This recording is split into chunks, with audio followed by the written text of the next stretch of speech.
Isn't it obvious? Today I'm gonna talk about the final review on the drama Love Between Fairy and Devil, 苍兰诀.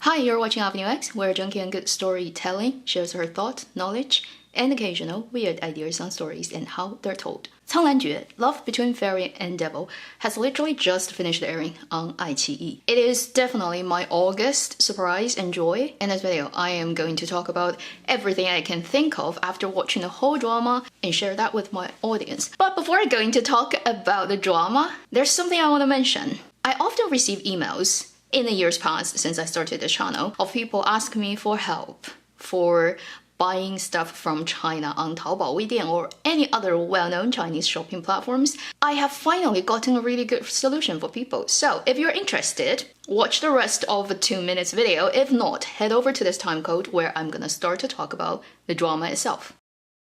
The process is simple. You go to their site, TalkCommerce.com, register an account. Then you can browse Taobao or other Chinese shopping sites. Here, I just picked 2 items from 2 different shops on Taobao. I would then copy the links to those items and then paste them into Tok Commerce's site. It will then show you a page through their platform and allow you to buy the items from their end. If you have any questions or requests about size, color, time of delivery, anything regarding the item, you can use live chat to talk to a service agent or email them. You can use bank transfer or PayPal to pay, and there is a 10% service charge that will cover their currency exchange cost and then give them a bit profit. Then you can track the progress of the items within China. Once you see them arrive at the warehouse, you can then choose to pack your items and submit your shipping address for them to ship it to you through DHL or UPS or another shipping service that they have. Also, they have a shipping calculator on their website. Before you even make a purchase, you can roughly estimate how much it's going to cost for the items you want to get to you. All shipping options are trackable. Since I'm doing this test run with them, they paid my shipping cost, but I still paid for the items myself. It took UPS about a week's time for them to ship the items to me, so here's my parcel and my stuff. Okay, but today, definitely not a good day for wearing black, so I'm not wearing it.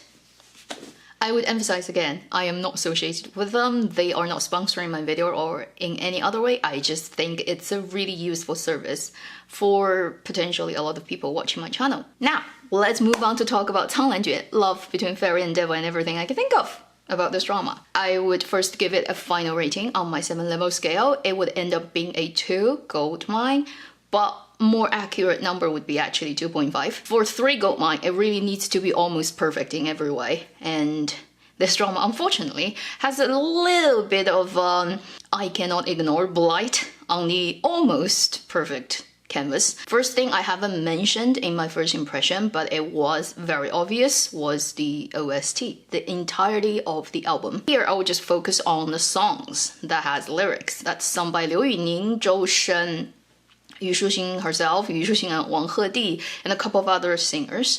Zhang Wenting, I have to mention her too, because she's brilliant. This whole album and all the songs and their lyrics and the style and the singers they pick are just perfect. 95 out of 100 score for this OST album. The second thing is, last time I said one of the most important reasons for me to continue watching the drama was Wang Hedi's performance, and I just want to see his potential. And I think by the end of the drama, everybody can agree, Mr. Dragon was an accident. For whatever reason that drama happened in that way does not represent what he can do, for sure. I'll just pick out one thing I noticed. I really like his performance of the body swapping. We've seen that in Chinese dramaland many times now, in contemporary dramas, in period dramas, in fantasy, in all kinds of things. What I appreciate about this version of a guy playing a girl is he's not just playing a girl, he's playing the specific version of Yu Shuxing. He also understands the essential difference of the 2 different characters.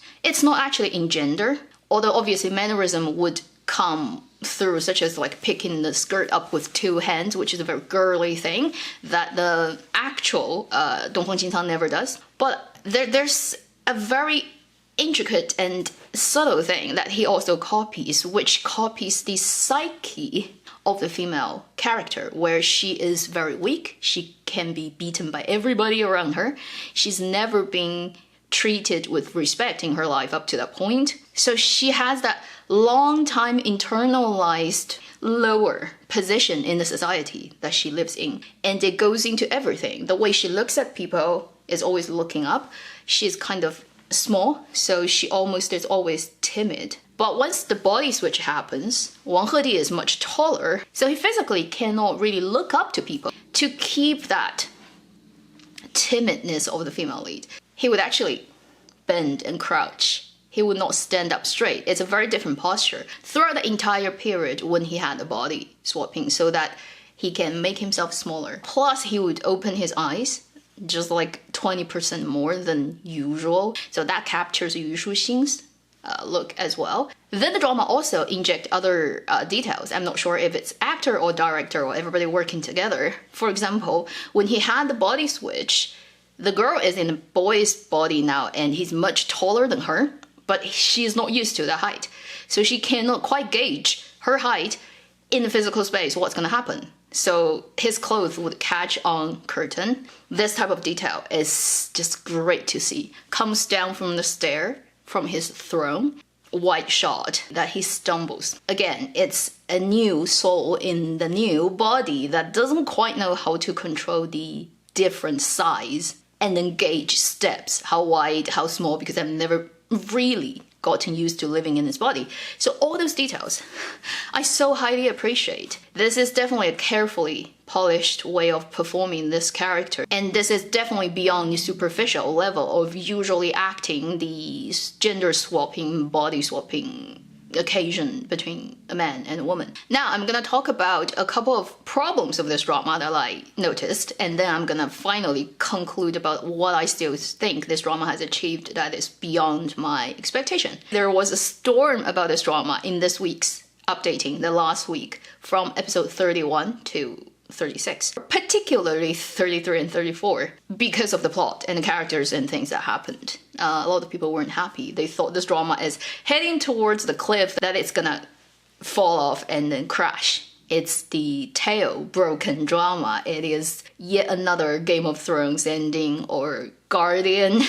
Fortunately, I think in the last two episodes, they managed to pull it back and it's still a satisfying enough ending. But I do see in storytelling, the structural things of the story from 31 to 36, it's the problematic part of this drama. And if in an ideal world, that script needs to get revised, a lot of details needs to get changed. In terms of the drama's storytelling pacing, it really crashed around 32 to 34, where because all the audiences watching this drama know the drama is gonna end at 36, yet there are so many important things you haven't dealt with yet. This urgency of we don't have enough time, yet you are wasting a lot of time on things that can be cut shorter, devoted to the romantic relationships development and the rebirth of the female lead. But it's so long. It doesn't give space to any other important things the drama needs to talk about. With previous episodes and how the story gets told is very to the point. Okay, they don't waste time and lingering on things with slow motion and turning in circles. That's not the taste of this drama. So with that style, at the point where you really need to talk about very important things and you need to tie all the loose ends towards the end of the story, building up to the climax, suddenly, like the god of pacing just left this drama. You feel like, what are you doing? You don't have time anymore. Move on. Plus, particular ways they picked for the actors to act certain roles of that stage of that character is not helping the audiences to figure out what you're trying to do. In China, a lot of people were unhappy about the fact that the female lead comes back and she's very different from before. Although everybody can pretty much guess it's a play. It's not really that. She is still her, but then for whatever reason, she is not really acting like her. Yet, the drama, I think, in their execution of showing that on camera with the actress acting is not making it satisfying for the audiences to understand that is the case enough. Again, if you haven't watched, you probably don't know what I'm talking about. If you have, you will know. I think there are better ways for direction during those 2-3 episodes to make it logical for the character within the story to do what she does, but also make the audiences clearly aware that this is for an ultimate goal and end. It's easy to do that, really. You just suggest it with a couple of shots where he's not looking and she is.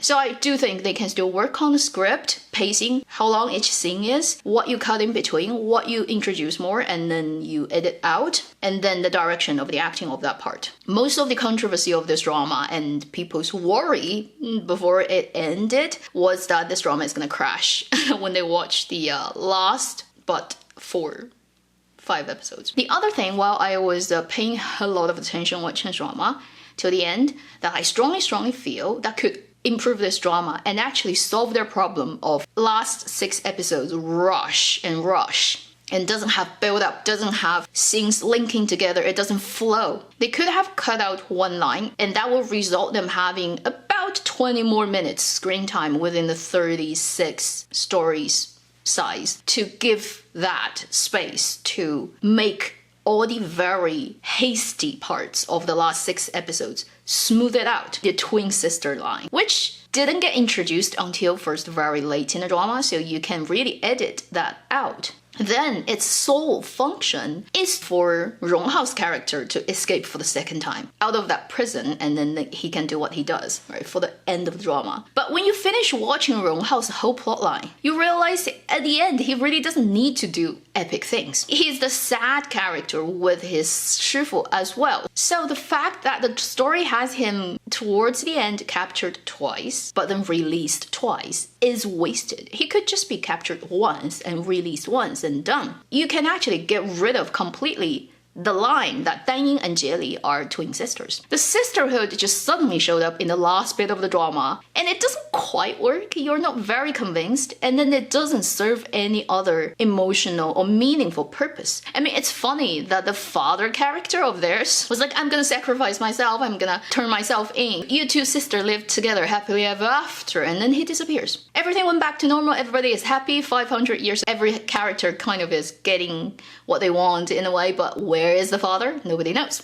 Nobody cares about him. He disappeared. It feels like you spend time to build up this line of the twin sister, yet it doesn't actually help the story. It just wasted very precious time that this drama actually doesn't have. That whole Jie Li and Dan Ying twin sister line can totally go, and it will make the drama better. It's just my opinion. Okay, and then this drama also connects to future 2 dramas, the 7 Lifetimes story, and then Siming coming from this company that will be built also in this universe with recurring characters. Let's hope in those dramas that the Yun Zhongjun gets dealt with. I'm very unhappy at the end that he didn't get what he deserves. Maybe in Siming's story, kick his ass, okay? Kick his ass. I just cannot wait to see him fall. Then the final tiny problem with this drama is the ending is a little bit too hasty. I don't quite get it, is why they don't do a version where the guy comes back and they kiss, then you add one extra daily life scene. During the first 9 episodes, there are so many moments between the 2 leads, counting flowers,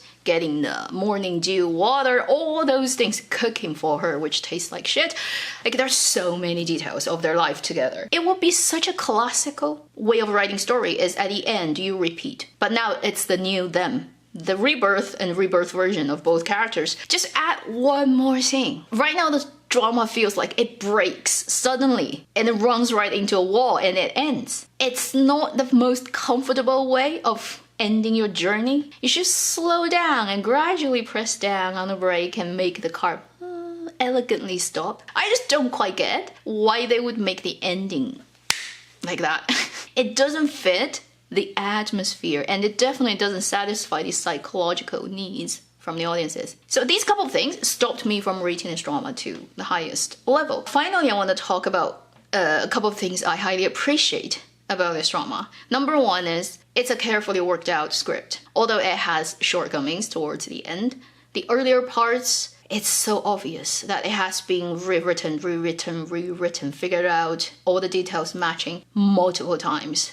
I've been sitting down, staring at the screen, and then trying to figure out how they link everything together. And right now I'm at the end of episode 18, halfway, that I make notes. Intensity, hey? And that's episode 18. Even noted down certain shots, angles, how they would cut between scenes. I think it's a very matured way of telling stories. The best I've seen in recent years in the Xianxia genre from Chinese dramaland, unexpectedly. So I've been doing that work. Responsible writers from Chinese dramaland, so hard to get. And then I cannot help, because Chen Xiyuan, Love and Destiny is another one of my favorite Xianxia that happened back in 2019. I cannot help comparing that because I also see almost like an evolution of the genre between that drama and this drama. That drama resembles a little bit more of 10 Miles of Peach Blossoms, that type of successful Xianxia drama in the last couple of years. But then it moved on a little bit away from only the romance part. It started to wanting to do more. The whole idea of one person versus the whole world, and if you're in a position to decide who you pick to save, can you just say, I wouldn't sacrifice either for either? And that got pulled out of that drama a little bit towards the end, but not really extensively worked on. Now, 3 years later, in this drama where the style and pacing is actually more resembling even older Xianxia drama, like the Tangren drama of the early 2000s in China. And I really appreciate that in this third stage of evolution of this genre, with a lesser high-profile cast, it feels almost more coherent as a work where everyone is as important as other people. It's not like only two leads and everybody is definitely second tier. In this drama, you see all the supporting roles getting plenty of time and plenty of respect. They all have super rounded characters. They're all treated equal, and you feel like because of that even out energy, the whole story, the ensemble really comes through. And then it's ideal. The bigger things, the message, okay, the one-liner, if you have to write about the story, gets fully expressed in a much more obvious and throughout this drama, the very pervasively everywhere way. 爱人，但是也爱苍生. I love one person, but I also love all. And how you express that under the most cruel test of situations. So, 苍兰诀, for the bigger ideas, it's more full on, okay? It's almost completely about that if you think through all the characters, their purpose of existence, and their development. In that sense, I think this drama may be very underestimated if you only look at it as a 仙侠古偶, 仙侠 period idol drama. And plus, this drama is only 36 episodes. Although I actually wish it could be a little bit longer, maybe not even to 40, just give it 1 or 2 more episodes. So that's pretty much everything I can think of I want to add on to my first impression, talking about 苍兰诀. And honestly, if I keep talking, I can talk another hour about other details, but editing long videos and trying to subtitling them is a nightmare. And I've been wearing this throughout the whole video. If you're curious, this is my conceptual design of 苍兰诀 as a brooch with the Ronghua skill I'm doing. And I will put a video out of the process of making this soon on my second channel. It's an orchid, the yellow one at the core with the 2 wings that reference to the episode 9 of the guy coming out and saving the girl moment. It's the black wings. And then there's a moon behind it, which represents male leads, his whole clan of people. And obviously the classic scene of on the bridge. And then behind that is the leaf of an orchid. So it's an idea of the wings protecting the flower, but then there's moon behind it, and then the leaves protecting the moon. Twice over thing, yeah. It's just my idea, okay, very conceptualized. And after I've made this, people actually on the internet said it looks very much like the school's sign, the design of House of, I don't know, Gryffindor or Slytherin. It's the House of 蓝墙挖掘机, 蓝墙 excavator institution. This could definitely be its symbol, and I think it's very fitting. Okay, that would definitely conclude this video now. Thank you for sticking through this, and I'll see you in my next video. Meanwhile, live long and happy drama watching.